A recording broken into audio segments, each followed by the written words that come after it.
grow. Pinag-aralan ko kung paano nag-grow ang simbahan. At nakita ko po, napagtanto ko sa aking pag-aaral ng simbahan nag-grow. Una, pag may leader na matagal nag-i-stay. So nakita ko po, pinag-aralan ko sa ibang bansa ang mga churches na malalago, malalaki. Nakita ko mga pastors po nila, 40 years lang nagsiserve sa isang church, 60 years, ganyan, 30 years, iba po namamatay na lang doon sa church. Kaya po ako nagdesisyon na sabi ko, kung ako ay pastor, at pastor na po ako, dapat hindi ako nagpapastor para masahuran. Dapat nagpapastor ako para sundan ko ang kalooban ng Diyos. Are you with me? At dahil gusto ko sundan ang kalooban ng Lord, gusto ko dapat magtatagal ako sa isang lugar. So nag-pray ko ako, may offer ako sa ibang bansa, but I chose to Catholic because naniniwala ako na doon ako nilalagay ng Lord. At doon po akong magpapastor at pamamatay habang buhay. Are you with me? Gets po? Naintindihan ko po na sa ating pong association at sa ating convention of churches, mabilis po ang turnover ng ating mga pastor. According po sa research na nakalap po natin, recent na research po ito, nasa 2 to 3 years lang po ang stay ng pastor sa bawat church. Ilang taon? 2 to 3 years. Ibig sabihin po, according po sa research na naman ng church growth, ang church dapat, ang pastor dapat mag-i-stay sa isang lugar ng 7 years bago niya makukuha ang tiwala ng mga member. Ilang taon? 7 years. Ibig sabihin po, hindi pa nakukuha ng member ang tiwala ng pastor, ang pastor lumilipat na ng ibang lugar. Are you following? Ilagay ko sa inyo yan para alam nyo, tapatan po tayo. Nagigets ko natin? Are you following? Amen. Ano pong application nito sa inyo mga kabataan? Malaki po, malaking application yan. Kasi kung manang-konti, wala kayong pastor, for whatever reason, siyempre ang direction ng church, hindi din kayo makakagalaw ng maayos. At karamihang youth, kamukha po ninyo, ganito ang nasa isip. Ay total, wala na nagbibigay yung direction sa amin. Ay, bahala na. Kung mayroon na, saka ako gagalaw. Teka lang ha. Ang tawag yan, lose. Anong tawag? Hindi win-win. Ibig sabihin, lose. Tama po, wala kayong leader malaman. Walang pangmatagalan na nagkakas ng vision sa inyo. Pero isipin nyo, buhay nyo rin yan. Are you with me? Are you with me? Ilang beses tayo mabubuhay sa mundo ito? Isa lang. Minsan lang. When you waste your life, there is no more life for you para bumawi. Okay lang? Amen. So kung kunyari, ako, ginawa ko, nang bababae ako, hindi po ang totoong buhay. Anak po ko ng pastor. So nag-lead pa ako kunyari ng mga kabataan. Akala naman ng tatay ko, matino ako anak. So sabi niya, anak, sige, salamat, mag-lead ko yung kabataan. Opo tayo, nakangiti pa ako. Are you with me? Are you with me? Nakangiti pa. Oo na, ang bait. Pag-gets po? So hindi alam ng tatay ko pag uwi niya, nililigawan ko ang mga kabataan namin magkaganda sabay-sabay. Malinaw? Hindi kayo nakaka-identify sa akin. Mukhang matitino kayong mga kabataan. Tama po ba mga kapatid? Tama. Sorry pero hindi po ako matino. Mukha lang matino. And then, dahil nga po, nagsimula po ako mag-drugs, nagsimula ako ng bisyo. Noong una, hindi ako nag-bisyo, pero nagustuhan akong bisyo. Okay? Sumama po ako sa gang. Ang gang po namin, layas sa NACGAM. We started as a member, established as a member, hanggang katagalan ako na pong leader. So, mali po ang aking katawan, pero laging violente po ang aking, ang gang po sa amin sa Iloilo at sa Visayas ay violenting gang. Ang leader po natin, yung mga puga ng munting lupa, yun ang leader namin doon.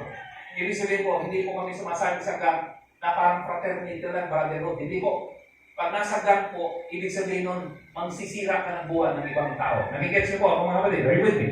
So maliit itong katawan nito, pero sanay po ito sa rumble. Nagigets?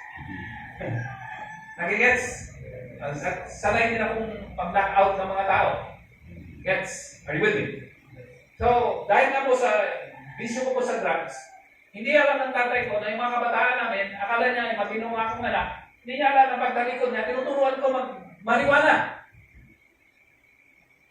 Ang sama mo naman, pastor. Tama po. Masama talaga. Ang problema po, marami itong tao masama, kasi nga talagang kita mo kagad, masama sila. Ako hindi. Ang tingin sa akin, mabuti. Nagigets? Mabait. Kagabo ba? Tama? Tama yan? I-correct naman ako. Tama? Are you with me? Pero nga, sa likod ng aking kabaitan, ako. Sabi mo sa tabi mo, ako. Sa likod, maganda sana yung ganito eh. Makita mo yung tao, parang daming tato, parang ano ba, parang ano talaga eh, yung gangster talaga. So, iwasan mo na kasi, tama? Ay ako hindi ganun. Ako sa harap, matino, tignan. Nagigets ko? Ayun ang delikado.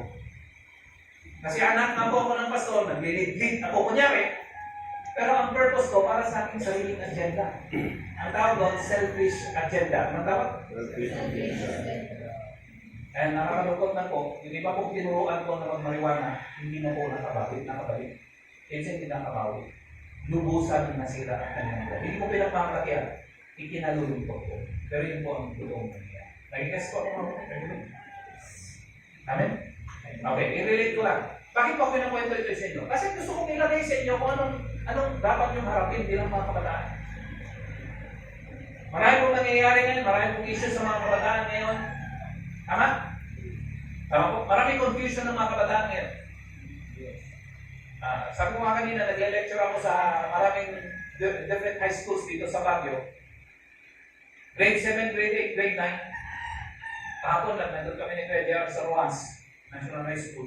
Tuwing tatanungin po namin mga bata, grade 7 at grade 8. Tatanungin, titignan ko po yung kanilang yung risk. Titignan ko po, halos lahat sa kanila may last. That's, are you with me? Grade 7, grade 8, grade 9, grade 10. Anong nangyayari? Marami pong nangyayari. Yung iba po, iniwan ng nanay, naglalaslas. Yung iba, nag-aaway yung nanay, tatay, binubugbog, naglalaslas. Yung iba po, hindi nang pag-aral, naglalaslas. Yung iba, pinagalitan sa pagkakunti ng saing, naglalaslas. Are you with me? Yung iba po, valid yung reason. Yung iba, walang valid na reason. Ginagawa. Totoo po ba yun dito sa amin lang yan sa Baguio? Totoo yan. Nagigets po. Okay. So ba, isipin nyo, Pastor, bakit ganyan? Bakit ganyan nangyayari sa mga bata? Ako po'y naniniwala na dahil hindi po nila nakita ang kanilang purpose sa buhay. Are you with me? Kamukha ko po dati, anak po ako ng pastor, pinili ako ng buhay na anak ng pastor. Bakit? Hindi ko alam kung anong purpose ko po. Kaya sinira ko buhay ko, at ang nakakalungkot na bagay, sinira ko itong buhay nila. Kasi hindi ko alam ang purpose sa buhay. Okay na magkwento sa inyo. Pero hindi na pa pala kwento, yun na. Iba naman kwento. Okay? Minsan sa Amerika, ang lugar mo ay North Mountains ng Ohio, no? Bulubundukin dito ng Ohio sa Amerika. USA, United States of America. Tama to? Okay. Isang bata siguro mga 12 years old, no? Ilang tama to? Ha? 20 na? Alam ko, 13 na bro. So, yun, pagmalitan mo kami ha. Mga 12 years old na batang lalaki, pumunta po siya sa bundok nila, nalaki po ang kanilang pag-aaring lupain. Doon po sa bundok,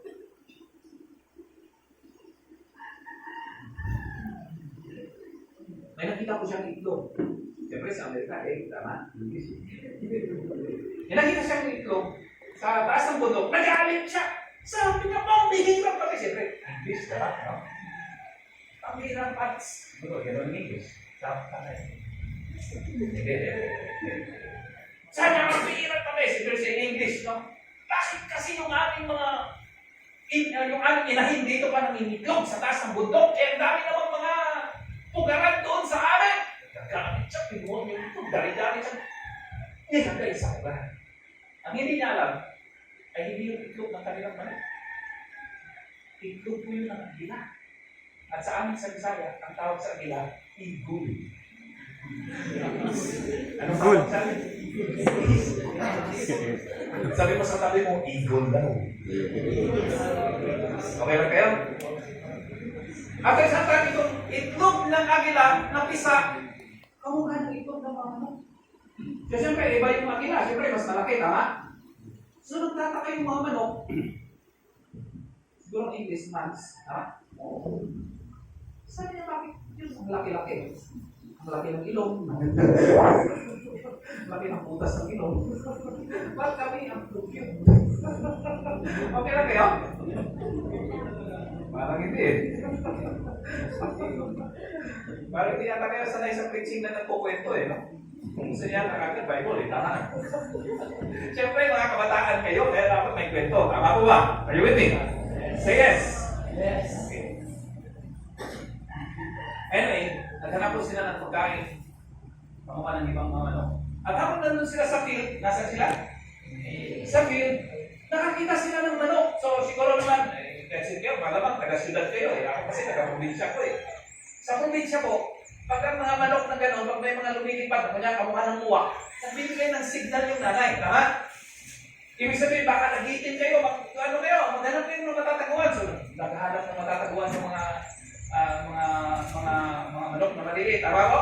Mga sisiw, o kaya naman kung may ilalim sa katawan ng nanay, tama? Are you following? So far? Pero, wala namang gumagalaw yung lumilipad, hindi pa nauwak. So, sabi ng nanay, lumabas na kayong mga anak at hindi naman palawak. Itong ibon na ito, kakaiba sa ibang ibon. Kasi yung ibang ibon, kamukha ng maya, kampas ng kampas. Parang ang tagal makarating, pero bilis ng kampas. Ito naman, bibihiran magkampas. Parang cute kamukha ng katabi mo. Are you with me? Isang kampas niya, ang layo ng nararating. So itong agila na manok, hangang-hanga siya doon sa ibon na lumilipad ng napaka-majestic. So sabi niya sa nanay, nanay. Siyempre, hindi man din nagsasalita ng mga manok, di ba? Tama? So siguro, ibig sabihin po, nay, bakit lumilipad ng ganyan? Dahil yun ang tanong niya. Sabi niya nanay niya, nung sinabi ng anak na agila, sabi niya, nanay, bakit ang ganda ng paglipad? Parang sa mga lalaki, mahilig po kasi tayo sa sports sa mga lalaki, no? Ako po, mahilig ako sa basketball. Are you with me? Kami ni Kuya mahilig ako sa basketball. By the way, kami po, naglalaro basketball every week, no? Tama, pag yun ang aming religion. Nagigets? Hindi kami pwede kumamsin. Anyway, kami po mga mahilig sa sports. Ang equivalent nito, nitong agila na nakakita ang eagle na nakakita ng magandang paglipad, kamukha nang naglalaro kami ng basketball, nakikita namin si Michael Jordan, nagdadang, nawit yung dila. Gano'n! Ang galing, ang ganda! Sabi ko sa tabi mo, ang ganda! Sundan ka naman, pero ba? Ano natin? Ang hindi sumusunod, pumunta sa impyerno. Hindi naman kayo. So, hangan-hangan siya. So, sabi niya, nanay, paano ka lumipad? Gusto kong lumipad, kamukha nung ibon na yan. Nagalit yung nanay. Pinagalitan yung anak. Sabi niya, ang gulo-gulo mo, kung ano ang iniisip mo. Yung lumilipad yan, agila yan. Alam mo ba, ang agila ay napaka-powerful ang kanyang wings. Isang kampas niyan, miles ang inaabot. And by the way, ang agila po, napaka-sharp ang vision. Sabihin natin vision. 500 miles away, no? Ibig sabihin, napaka-layo nun. Ang layo niya, nakikita niya yung isang daga na maliit na naglalaro. 500 miles away, nandudun siya sa taas, naglilipad siya, nagpapahinga siya, nakikita niya yung tilapia dito sa ambok ng dam. Are you with me? Naglalaro. Kaya nakita niyo pag pinanood yung TV, ang bilis mo. Di ba? Diretso siya eh. Mula doon sa taas, diretso siya. Ibig sabihin, kitang-kita niya na yung tilapia. Yung tilapia, walang kalaman na. Nagre-relax siya. Nalagay siya. Yung pala, nakikita na siya. Nagigets ko? Ay, nagigets. Dali siya kayo sa akin. Are you following? Ganyan po. Yung sabi ng agila na manok, sabi ng nanay, gusto mong kamukan niya. God is man. Ang ila yan! Parang nanay ko lang, ang ila yan, manok lang tayo! Kung ano yung iniisip mo. Ang galang ka ng word para makakain tayo. Kung ano yung iniisip mo. Nakalasok lang tayo! Are you with me? Are you with me? Mahirap lang tayo, huwag kang mangarap ng malaki. Parang ganun ang ibig niya sabihin. Dalawang kwento na yun, dalawang version ng kwento. Yung unang kwento, nung natinag ng agila na yun, yung nanay niya, inilikha siya na agila. Ang agila po is king of the birds, king of the fowls. Are you with me? Are you with me? Nilikha siya ng Diyos na lumipad ng mataas. By the way, ang agila, karamihan pong mga manok, kailan pong mga ibon, pag bumabagyo, nagtatago sa kuweba, nagtatago sa trees. Ang agila, pag nagbabagyo, lumilipad siya ng mas mataas kaysa sa bagyo. Nagigets mo? Are you following? Ganun po ka-powerful ang kanyang wings. Pinapadaan niya muna yung bagyo, at habang hindi pa tapos yung bagyo, nagkakapi mo na sa taas. Hindi nagkakapi na yung bagyo. Ibig sabihin po, ganun po siya, pinapalagpas niya yung bagyo, at saka sa baba. Minsan, kaya niya rin salubungin yung bagyo. Ganun po ka-powerful yung kanyang wings. Nagigets? Yung agila na nilikha ng Diyos na lumipad ng mataas. And to make a great difference sa buhay ng mga ibon na buhay. At nakakalungkot. Namatay. Yung batang yun, yung agila na yun na sinabihan ng nanay, agila yun, manok lang tayo. Alam mo kung ginawa niya? Hindi na siya nangarap. Pinaniwalaan niya yung nanay niya. So nabuhay siyang manok at namatay siya doon po sa Baguio Public Market. Ginawa siyang pinipigyan. Nakakalungkot. Dapat sad emojis naman. Alam ko, nalungkot po ako nung nabasa ko. Nabasa ko yung many years. So, alam niyo po yung kwento na yan. Madalas ko pinakwento, di ba? Sabi yun doon sa altar, di ba? Tama. Pinanito ko sa inyo sa inyong camp, tama? Na hindi mo pinipigyan.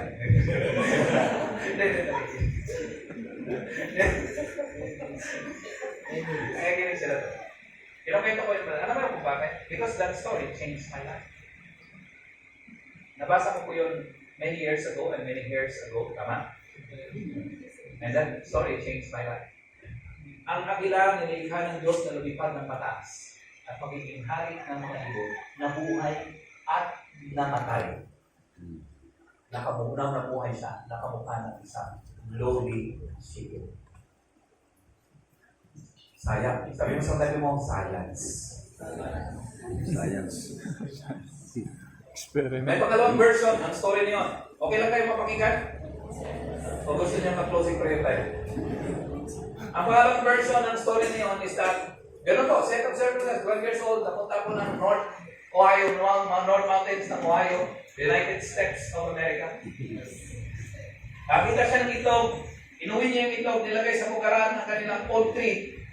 Nahatch yung itlog ng kanila, kamukha ng ibang itlog ng manok. And then one day, pumunta po yung sila sa field para maghanap ng pagkain doon sa field. Nakakita sila ng agila, also known as eagle. Are you with me? Na lumilipad. Sabi ko ng agila na manok, sabi niya, nanay, gusto mo lumipad ng kamukha niya. Sabi ng nanay, hirap lang tayo, taga-kapis lang tayo. Are you with me? Are you with me? Tagapagal lang tayo. Okay po ba yan? Gagalit ata kayo. Ibig sabihin po, nahirap na tayo, so hindi ako dapat mangarap ng malaki. Kaso lang, itong agila na ito, ibang naging response. Nung diniscredit siya ng nanay niya, huwag lumipad ng mataas, alam mo ang ginawa niya?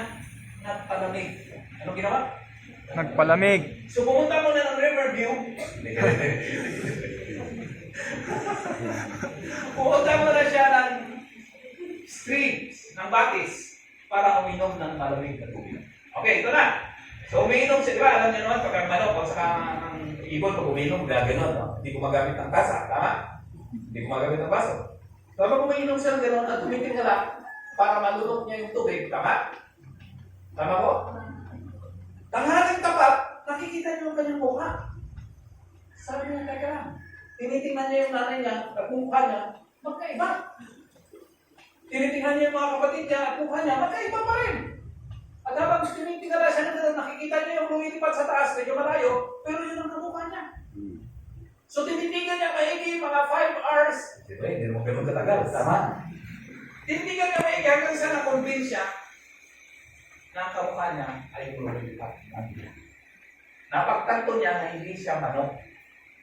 Siya pala ay chicken. Siya po ay agila. Tama po ba mga kapatid? Say yes.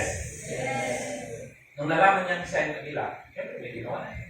Punta siya sa pinakamataas na bundok para mag-practice na lumipad. Siyempre kahit siya yung nagila, hindi siya marunong lumipad. Nakita niyo po ang manok kung paano lumipad? Hindi ko siya lumilipad ng matagal na manok. Ganito lumipad ang manok ko. Siyempre, ganun lang. Are you with me? Paano lumipad ang manok? Siyempre, ganun lang. Are you with me so far? So, nag-practice siyang lumipad. Una, bagsak siya, hindi siya marunong lumipad. Wala siyang bala. Hanggang nakasampo, bagsak pa rin. Walang lipad na nangyari. Nakasigmenta, bagsak pa rin. Nananakita yung kanyang katawan. Gusto niyang sumuko. Kaso hindi siya pwede sumuko. Alam mo bakit? Kasi hindi po siya yun. Ang agila hindi sumusuko. Are you with me? Are you with me? Yes. I-apply ko lang konti. Maraming kapakataan ngayon, naglalaslas, nagpapakamatay, ibig sabihin po, nakikwit. Ang mga Kristiyanong anak ng Diyos na taga CSB, ECM, hindi pwedeng mag-quit. Are you with me? Sabi mo sa tabi mo, hanga mabalinday ta. Hanga mabalinday ta. Hindi ka pwedeng mag-quit. Apay, bakit? Eh kasi yung ating identity. Are you with me? Yes. Kung basta-basta lang tayo, nilikha lang, tao lang basta-basta, walang relationship ka Lord, hindi anak ng Diyos, ay mag-quit na rin tayo. Maglaslas na rin tayo. Akala ko, by the way, 4 times ako nag-commit ng sita. Hindi ko naintindihan ang aking identity. But when I understood my identity, mula nung naintindihan ko ang identity, naglingkod na ako kayo. And that's 35 years ago. 35 years na ako magpaso. Are you with me? Nagigets niyo pa ako mga kapatid?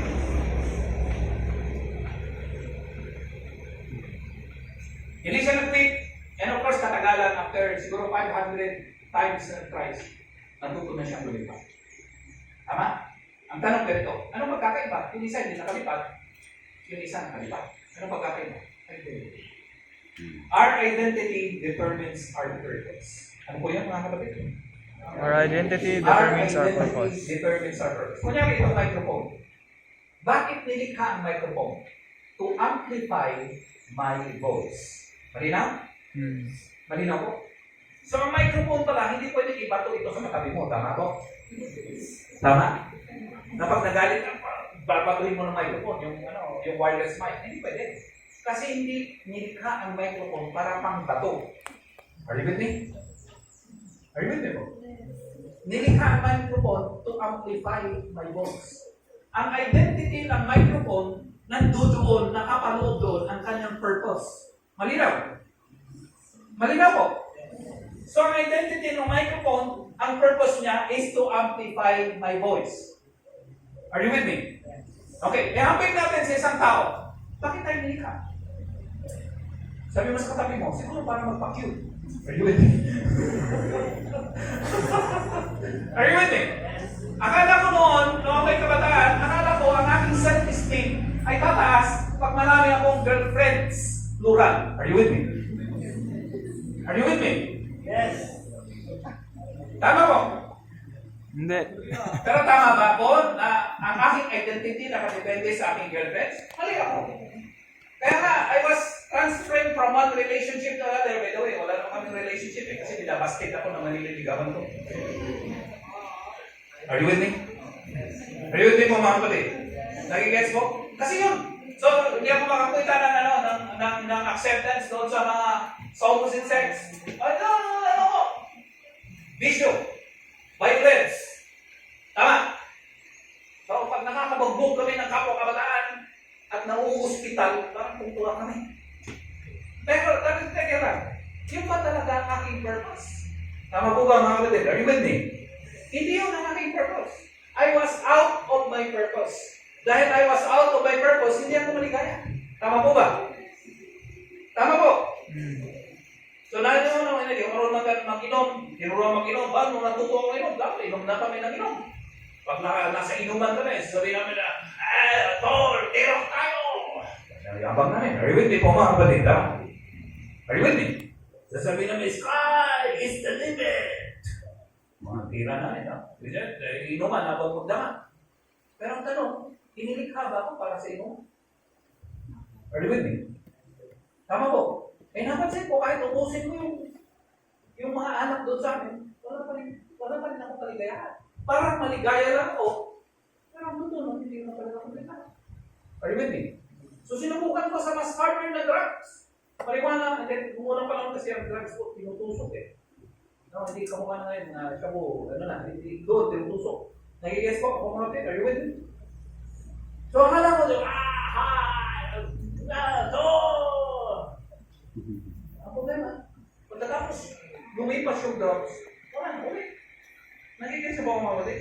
Ang kaligayahan ko, panandalian na. Sinubukan ko rin sa sex. So, sorry sa word, pero gusto ko tapatin ko kayo. Sinubukan ko sa sex. Parang maligaya. Abang ginagawa. Ang problema nun, pagkatapos, problema ka na. Tama po ba mga kapatid?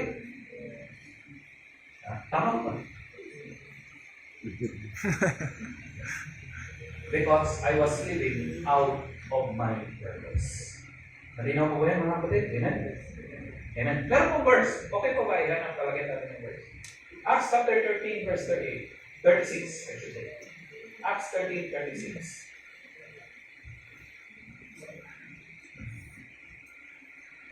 Okay? So, kung hindi nyo pa alam nasa ng Acts, malapit lang yun sa Revelation. Amen. No.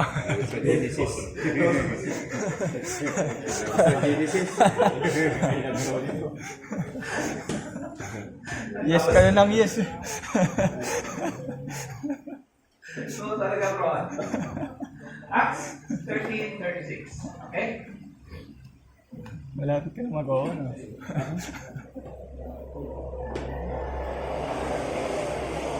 Okay, ganito, no? Pagsalo ng verse. When David served God's purpose for his generation, he fell asleep and he died. Ang ibig sabihin po ng verse na yon, sabi niya doon, nung si David, natupad niya ang layunin ng Diyos sa kanyang buhay, namatay na siya. Are you with me? Are you with me? So malinaw na sa kay David at saka sa bawat isa sa atin, may purpose po bakit tayo nilikha. Tama po ba? Tama po ba? So hindi po tayo, anong tawag nila doon? Yung crack sa butas. Hindi po tayo. Hindi tayo dumating na basta na lang. Tama? Dumating tayo, ginamit yung nanay at tatay natin for a purpose. Sabi natin purpose. Purpose. Tama? At pag natapos na natin yung purpose noon, saan tayo tayo na. Tama? Ang tanong, pwede mo bang may purpose ka nga, pero hindi mo malaman na ikaw may purpose? Pwede gano'n. Tama po? Yeah. Are you with me? Pwede rin kaya na isang tao na nalaman niya na meron siyang purpose, pero hindi niya ginawa ang kanyang purpose. Pwede? Pwede. Pwede po. Marami pong tao ganyan. Pero si David, sabi nito doon sa verse na yan, chapter, David served God's purpose for his generation. At nung nagawa niya na, nagampanan niya ang purpose ng Diyos sa kanyang buhay, saka siya namatay. Magandang kamatayan yan. Lahat po tayo ay mamamatay. Tama po ba? As a pastor, mag-35 years na po akong pastor, ang dami kong nililibing, no? So may nalilibing akong 70 plus, may 80 plus, yung tatay ko kamamatay lang ng isang araw, 91 years old siya. Ganyan po, no? May nalilibing ako 80 plus, 90 plus, may nalilibing po ako 70 plus, 60 plus, meron din 50 plus, meron din ng 40, meron ng 30 plus, meron 20 plus, meron 10 plus, at meron 1 year old. Are you with me? Are you with me? Meron ng 1 day old.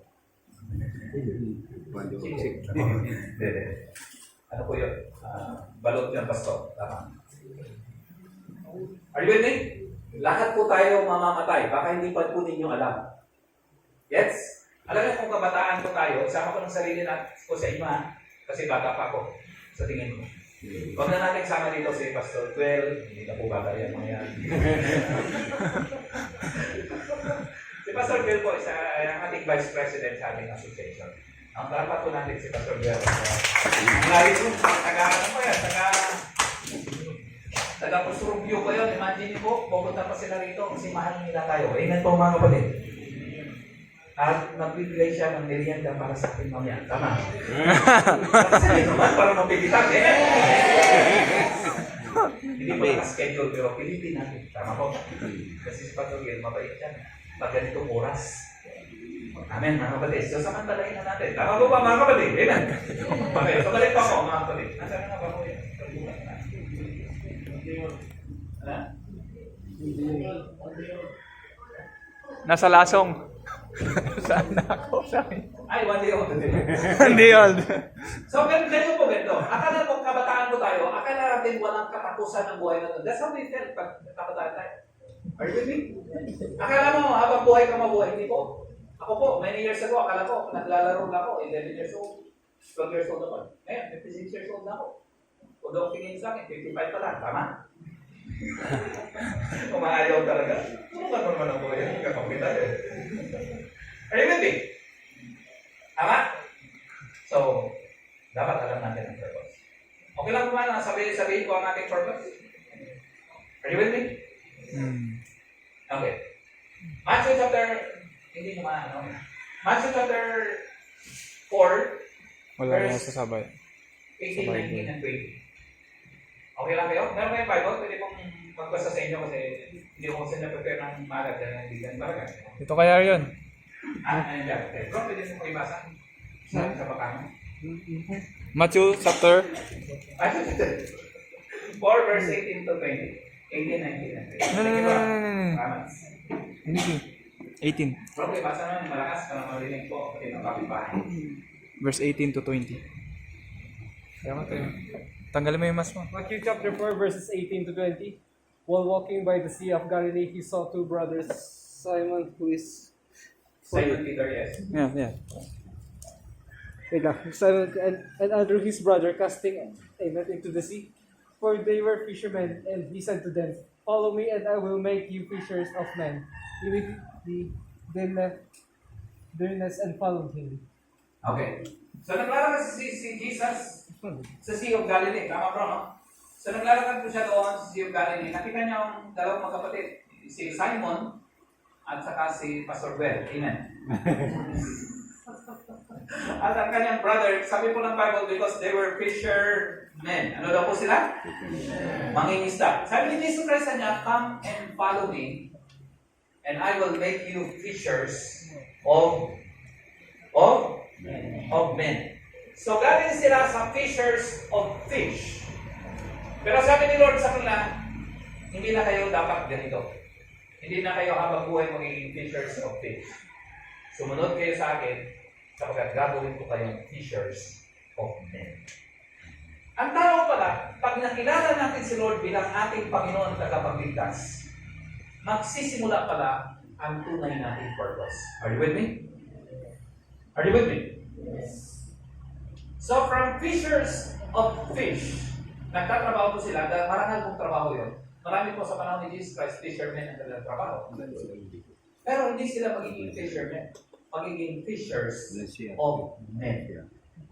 Magiging tagapamalakaya sila ng kaluluwa. Dati silang tagapamalakaya ng isda, at ngayon magiging tagapamalakaya ng kaluluwa.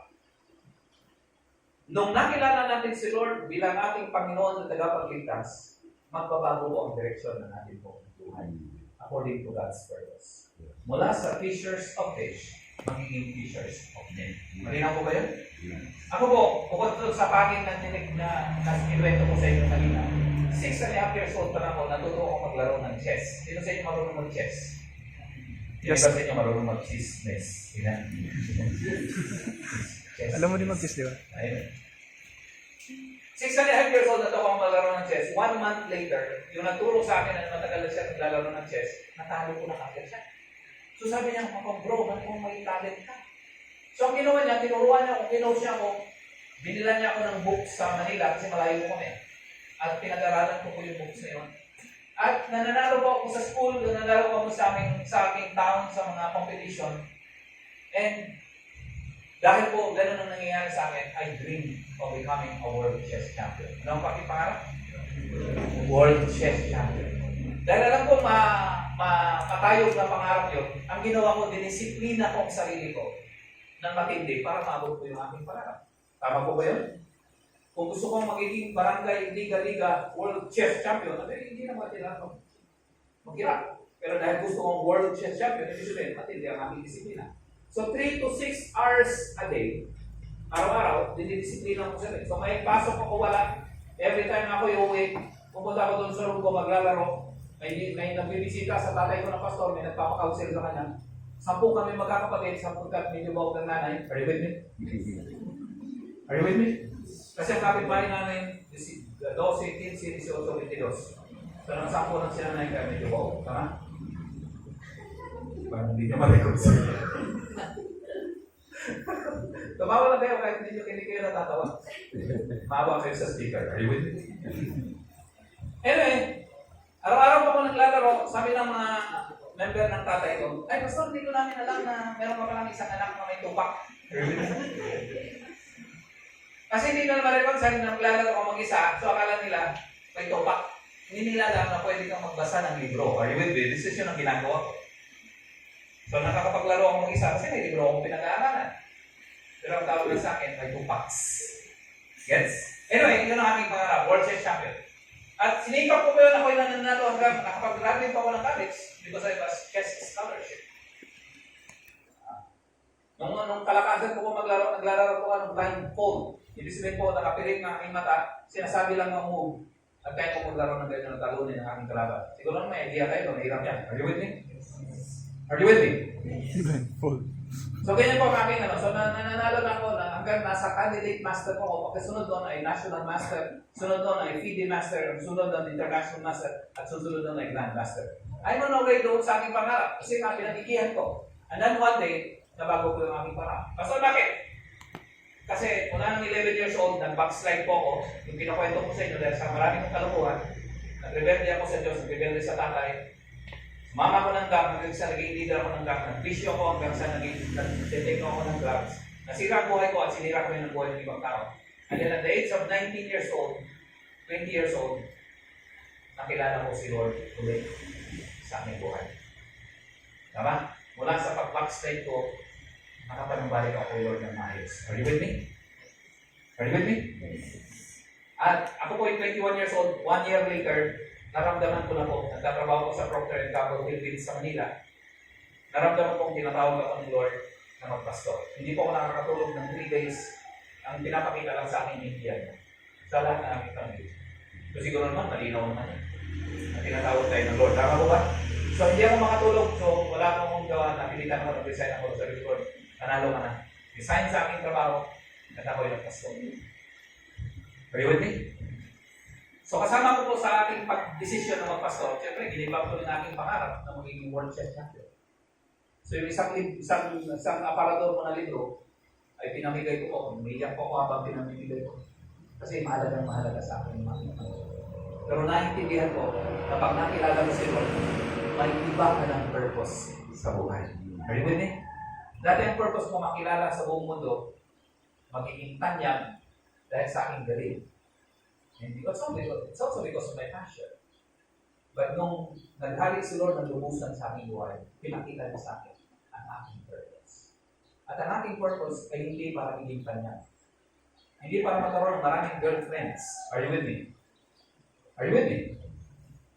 Kundi, dalhin ang mga tao sa Panginoon. Halinaw? Halinaw? By the way, hindi ko yan purpose lang. Purpose natin yan. Tama po ba? Isa sa description sa ating mga believers sa Bible, ang tawag sa atin, you are the light of this world. Ano daw tawag sa atin? Light. So, ibig sabihin, pag ikaw ay light of this world, ibig sabihin ng mga tao na mumuhay sa darkness, ikaw magiging ilaw. Ang translation nun, pag ikaw ay estudyante, lahat ng mga kaklase mo na mumopya, nagsi-cheat. Tama po? Lahat ng mga kaklase mo, sinisira ang buhay at naninira ng buhay ng iba, inom, drugs, sigarilyo, sinisira din nilang iba, babae, lalaki. Pero ikaw, hindi ka ganyan. Are you with me? Are you with me? Hindi ka naroon para mag-bisyo. Hindi ka naroon para masira ang buhay mo at manira ka rin ng buhay. That's what I did. Pero hindi yun ang purpose mo. Ang layunin ng Diyos sa kalagitnaan ng kadiliman, ikaw ang magiging liwanag! Amen? Amen. O, natatakot na kayo. Ang tawag dyan, passion. Anong tawag? Passion. Siyempre, speaker ako eh. Nag-speak ako sa inyo ng ano doon. Hindi na naman po para pareho yung aking monotone, yung aking boses. Makakatulog kayo. Tama po? Akala ko naman, bilid na bilid kayo sa akin. Amen. Yung pala tulog na. Gets po? Gets po? Amen. Nakasin naman yan eh. Amen? Amen. Pag nakilala mo si Lord, may iba ka ng purpose. Ang identity natin, we are children of God. Anong tawag sa atin? Children of God. Pwede lang tingin ng ibang tao sa atin, tingin ng ibang tao, ano ka? I am a sinner. Hindi na tayo sinner. Alam mo ba ang word na sinner? Yun ang ginamit sa mga taong hindi pa nakakilala kay Lord. Tama po? Are you with me? Anong tawag sa taong hindi pa nakakilala kay Lord? Sinner. Ang sinner, anong ginagawa ng sinner? Sins. Sinner sins all the time. Nung unang panahon, wala pa tayo kay Lord. Puro kasalanan niya. Di ba? At hindi tayo nagigilty. Bakit? Wala ka ng Diyos eh. Normal. Tama po? Tama po. Normal na magkasala. Bakit wala ng Diyos eh? Hindi ka nagigilty.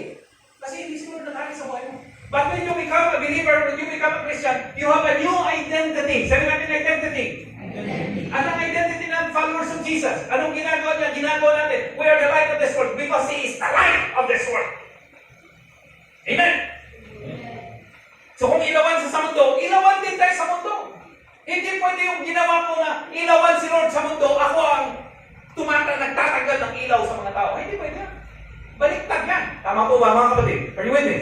Totoo ba mga maraming Christian ngayon, baliktad ang ginagawa? Are you with me? No, you're not with me. Are you with me? Totoo po yun. I-example ko na nga yung buhay ko para alam niyo na may ganung tendency tayong lahat. Hindi ba kayo nakakanta-kanta tayo sa church? Nag-fellowship tayo sa church kasi din malino ang ating galaw. Hindi yung ganyan. Ang pruweba na magalaw na tama ang ating galaw, sakto ang ating galaw. Are you with me? Are you with me? Yes. So kung totoo akong binago, paano ko tanggihan? Tol, inom tayo. Paano ko tanggihan? Natatanggihan ko ba? Tama, kung hindi ko natatanggihan, mukhang wala nang pagkakaiba. Tama po ba? Are you with me? Amen. Kung ang maraming kabataan, nagiging-girlfriend sabay-sabay, ako nagiging-girlfriend din sabay-sabay, nagiging-pag-compete pa. Are you with me? Ano pagkakaiba? Wala. Sabi mo sa tabi mo, awan. Kung ibang mga kabataan, nangungopya, nangungultigo, every subject, ikaw din nangungopya, higit pa. Ano magkakaiba? Are you with me? Are you with me? Alam mo ba ang buhay ng maraming, kaya ang sabi ko na abot na tayo sa mga tumitin-sisay, ang buhay ng maraming kasalanan. Pag ikaw nagkasala, kunyari pa-guilty, isa, dalawa, tatlo, magdadami yan, nagmumultiply yan. Pag masyado na maraming kasalanan mo, ang tingin mo sa sarili mo, makasalanan na. Tama po? And then parang araw, iisipin mo na magpakamit ng sisay. Bakit? Hindi mo na nagagawa ang purpose eh. Ang main purpose kung bakit ka nagiging, hindi mo nagagawa. Kaya mawawala ka na sa purpose. Kaya maraming mga tao, hindi lang kabataan, maraming tao nagpapakamatay. Bakit? Kasi nawawala na sila sa purpose. Because of sin. Dumadami sa kanilang buhay. Are you with me? Are you with me? Kasi anong gagawin? Pastor, anong gagawin ko? Ang gagawin natin, pag may kasalanan ka, nilagay ni Lord sa'yo, nilagay ng Holy Spirit, mag-repent ka. Pag-uwi natin buhay. So ang magbabagong buhay, hindi para kay Lord, para sa atin. Are you with me? Are you with me? Kaya pag nagbago ba tayo ngayon, si Lord magiging mas Diyos. Dahil nagbago tayo, hindi. Pareho lang din siya. Hindi na siya magbabago. Tama po? Pero pag tayo nagbago, malaking mangyayari sa ating buhay. Tama po kayo mga kapatid? Amen? Ngayon, ako po, dami mong problema dumating sa buhay ko. Ang aking asawa namatay. 33 years old, nagkaroon ng sakit. 41 years old, namatay. Cancer. Ang mahirap mamatay ng asawa. Hindi ka nag-aasawa para mabalo. Are you with me? Yung kapatid ko, 37 years old lang, na mahal ko. Namatay. Heart. Problem. Yung kuya ko, na pastor for many years. Kilala ni Pastor Miller. One day, 4 years ago, nag-suicide. And he was a pastor. Are you with me? Are you with me? Yung nanay ko, 3 years ago, namatay. At yung tatay ko, of course, old age na yung nanay. At tatay ko, ngayon, few days ago, namatay. And every time na namatay sila, umuwi po ako ng Visayas, ako po ang nagkakanda ng funeral. Ako po ng funeral. Are you with me? Yes, po? Maraming pinagdaanan ng problema sa buhay. Pero, nananatili ako pa. Bakit? Because I know my identity. I know my purpose. Are you with me? Amen? Hindi ako nadadala ng problema because that's not my identity. Ibang tao, may konting problema. Papakamatay. Bakit? Hindi malinaw sa kanila ang kanyang purpose. Are you with me?